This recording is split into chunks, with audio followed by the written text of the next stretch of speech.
Welcome to Be the Good with Kate, the show where guests leave you inspired to uncover your passions and discover tangible ways to make a difference along the way. I'm your host, Kate Chericello-Tente, and here I talk to individuals who are doing just that. Individuals from all walks of life and industries following their passions and making the world a better place while they do. With guests hailing from Bali to Utah, Florida to Japan, and just about everywhere in between, something I love about human connection and inspiration is how you certainly don't need to be from the same place or a similar background to get so much out of hearing from a person.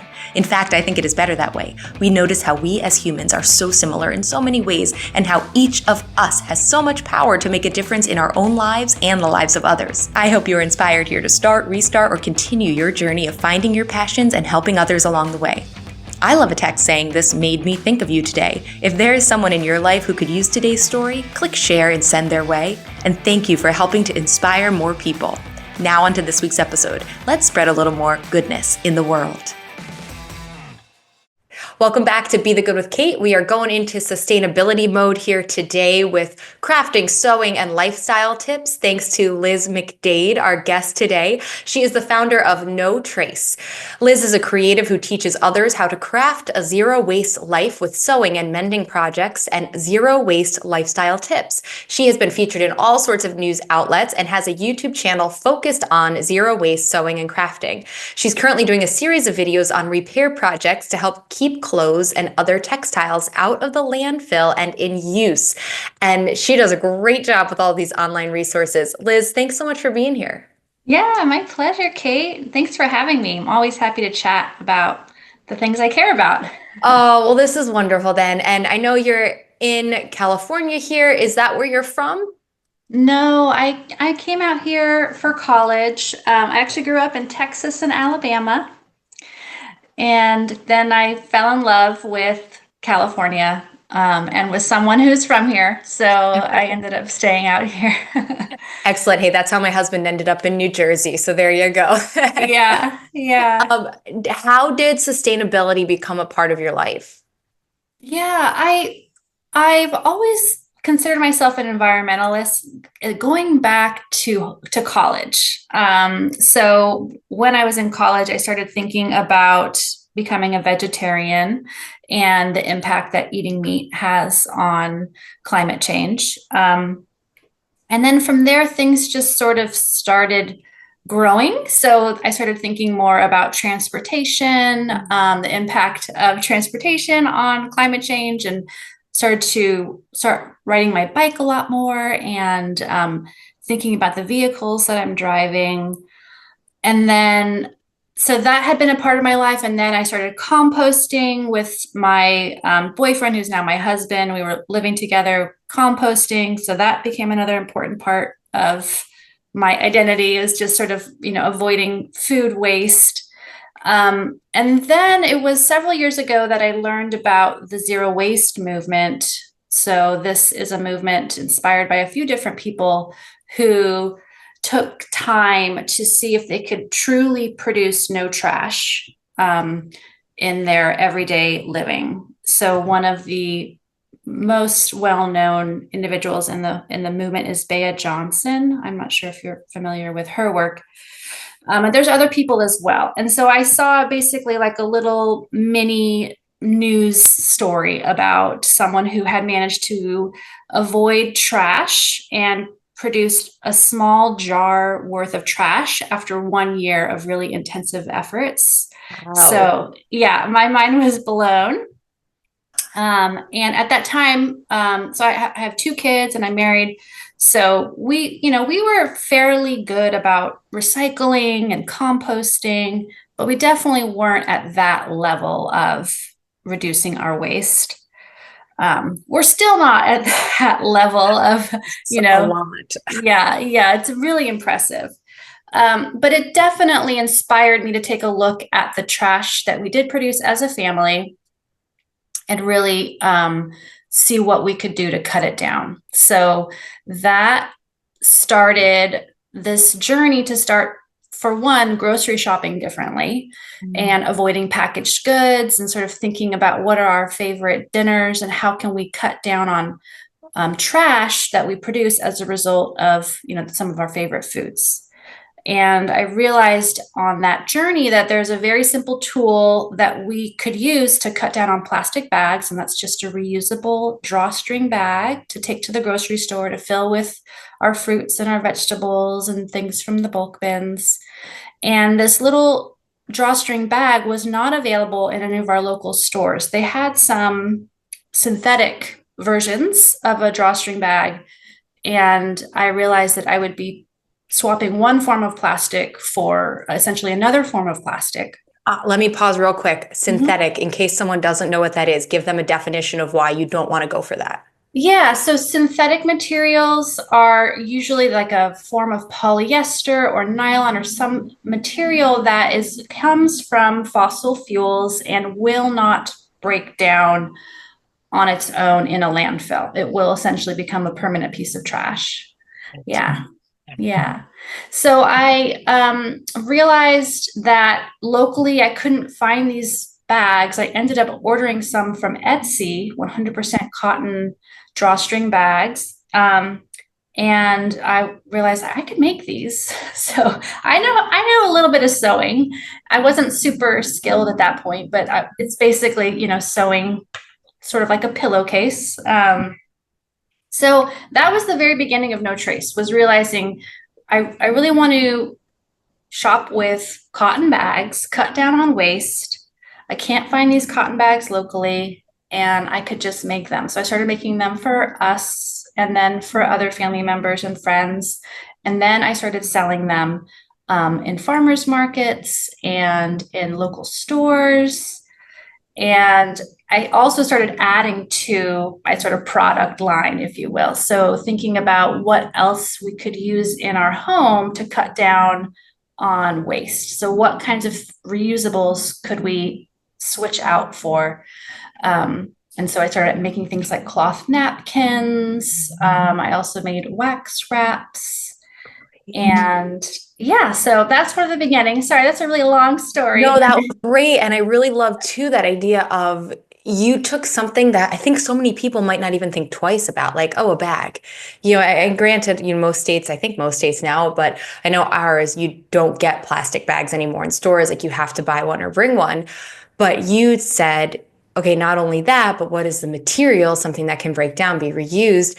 And again, you found a way to take that one seemingly very small detail that so many people don't think twice about, and you made it into something that's now helping the world and your business now. And then you kept growing from there. And I think that's really cool that you weren't afraid of, oh, maybe this will be too small of an object to create a business around. Mm-hmm. Yeah, it is interesting. Everything just sort of kept adding up. Like there was just more and more things I was realizing, like, oh, this would be helpful too. And at the time when I got started, there were a lot of new sort of zero waste stores or low waste markets also popping up. So I had a lot of new retailers to reach out to who wanted products like this that were made with organic materials, no synthetic fibers. So you're not worried about releasing microplastics every time you do your laundry, for example. So yeah, things really started taking off. And I was making things. I had someone helping me, and we're producing things here in Santa Cruz. And then at some point, I decided I'd really rather teach other people how to make their own instead of me and my employer, my helper, doing all of the production. So I started to shift things over the last few years so that my focus really is on helping other people learn to DIY a lot of these things on their own, and kind of inspiring people to sort of do what they can in their own homes, trying to give like meal plan ideas, for example, like low waste dinner ideas. And then, like you mentioned at the intro, I've been doing a series of mending tutorials. So trying to help people learn how to fix things, textile things. So a lot of like clothes, for example, how to fix things on their own at home and sort of keep things out of the landfill that way. So it's been sort of a shift from just making products to now I'm really just teaching other people how to make their own. And your videos are so well done, I have to say. Thank you. I do not know technology very well. Like this is the max right here, right now. But so I was so impressed. It's the colors are so vibrant. It's so clear. It's so simplified for people. You're really good at breaking it down step by step. Is that something that always came naturally to you, or did you have to kind of learn that along the way? Well, I like to think I've gotten better along the way. I think I probably, the first videos were pretty awful. But yeah, I really try to make my tutorials for people who are very, very beginner. So that, I'm not catering to people who have a ton of sewing experience. I really want to break it down. So that's whenever I'm creating a tutorial, that's what I'm thinking about. I'm thinking about somebody who, they're just Googling, like, how do I fix this? And they, maybe they've done very little sewing in the past. So yeah, so it's really tailored to help people at, whatever level they're at, to find what they need and fix it. Oh, I love it. Okay, so going with that idea of tailoring to a beginner person, let's say someone listening right now has no idea what the sustainable movement is, or sustainable living, or microplastics, or any of this. How do you, when you meet someone like that, explain why we need to care about things like microplastics and the materials we're using? Yeah, I mean, there's so many things to care about in this world. It can feel overwhelming. So I really try to inspire people to think about what is it that you can do that's within your reach. So rather than jumping to this, one jar of trash in a year, like I really try to encourage people, like, even a small thing, like just getting a cotton drawstring bag and bringing home one less plastic bag from the grocery store is a step in the right direction.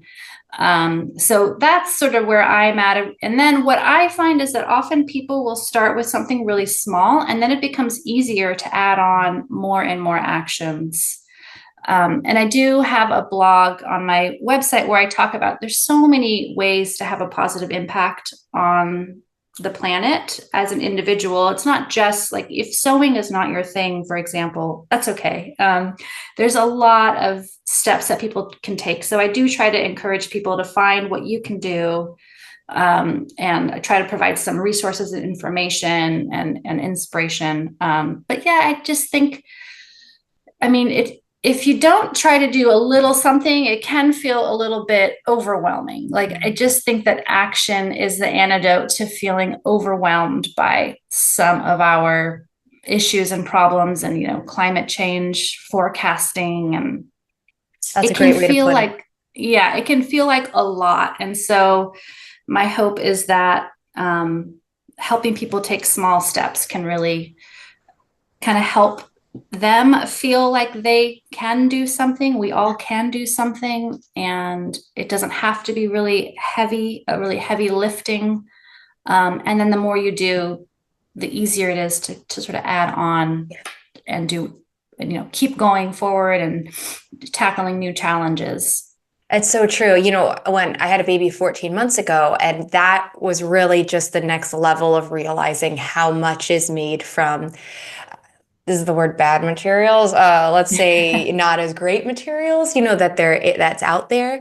And it felt totally overwhelming when I first tried to be like, okay, let's take out plastics. Let's try to get things that are sustainably made. The list goes on. But like you just said, I did a couple of things, okay, let's try to stay away from plastic toys. Let's look for wood and silicone and hand-me-downs that are still of good quality and different things like that. It's like, okay, I can do that. And that made me feel good, and replacing the shower curtain liner, that at first I never thought about a shower curtain liner my whole life until Yeah. I started reading all of this. And I was like, wow, that's a lot of chemicals that can be leached off of that. So I replaced that with one that isn't plastic.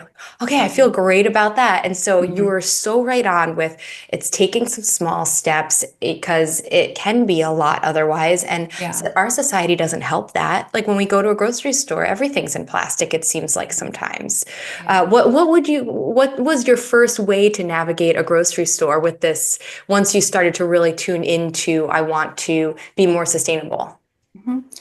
One was just looking for loose produce. That was the easiest first step, was instead of getting a prepackaged bag of apples, for example, just going to the loose apples and picking those instead.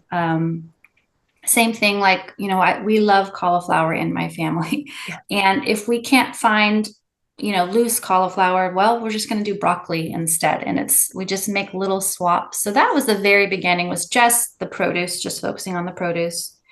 And then I got to know our bulk offerings in this community, what kinds of grains and proteins. So we do mostly vegan dinners. So what kinds of, vegan proteins do they have in the bulk bins? And so we started shopping more from bulk and adding those ingredients into our diet and making it just easier to work with what we have access to here. And like I said, we're not perfect. So we do still get some packaged items, but we are more thoughtful about what, do we really want this? And, our lives are busy. My kids are 16 and 13, and they have a million things going on. And so I also, I do value convenience. And sometimes we have to make those choices where, what is the stress level going to be for, trying to home make something versus, sometimes convenience is going to win out, and that's okay.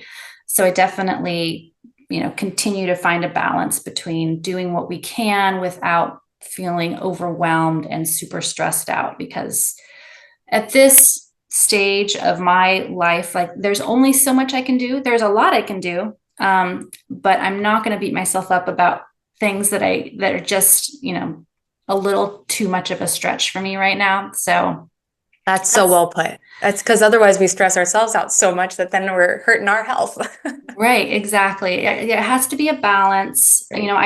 I do this, and I do other work as well. And I've got the kids, and, so life is very full. I'm not able to cook all day and, Okay. so make homemade deodorant, things like that. So I do what I can to find a good balance between really, what are the biggest, easiest wins that we can do as a family without getting too stressed out over some of the smaller stuff that, like, we're just gonna purchase that in packaging.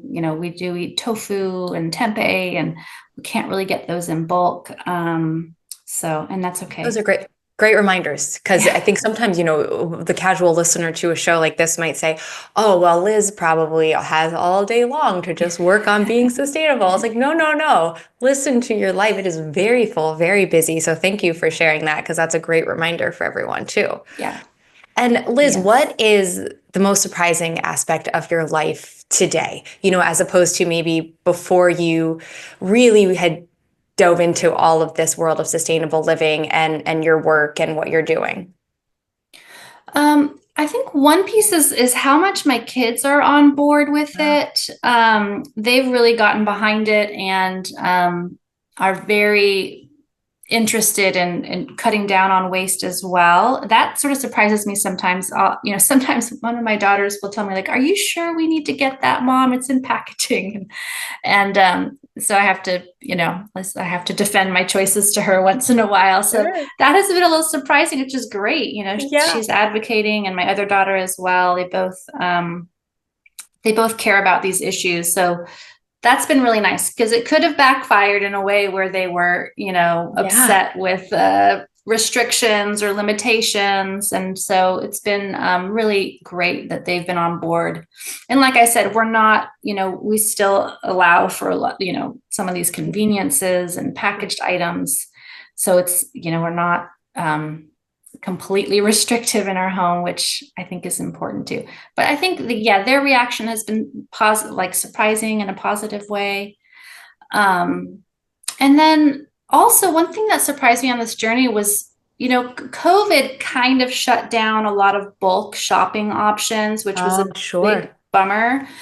But things are opening up again. But also, I get surprised at how many places have bulk offerings. Like, I'll go into like a little corner produce store and they've got like loose beans and loose nuts. And so I think that's been another surprising aspect, is that you can actually find unpackaged foods many places. So that's been a really great surprise on this journey, is that it's in more places than you might realize. I might feel like, oh, I don't have bulk near me, but you probably have something that's not too far from your home.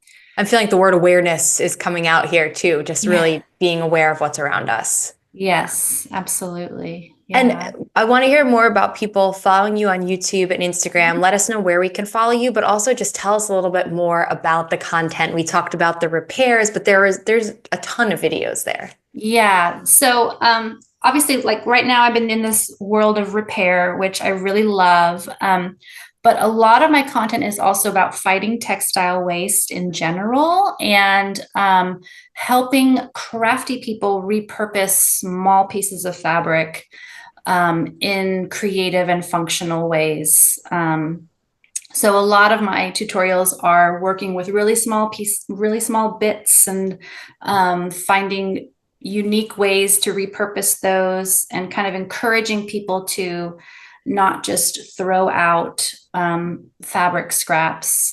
So I also talk about textile recycling on my, I'm not sure if I might have a video on textile recycling, but I definitely have resources on my website. Like, what do you do with fabric bits? What do you do with like old socks and underwear? Like, so that's something that I really love, just sort of helping educate, spread the word, give people ideas for what to do there.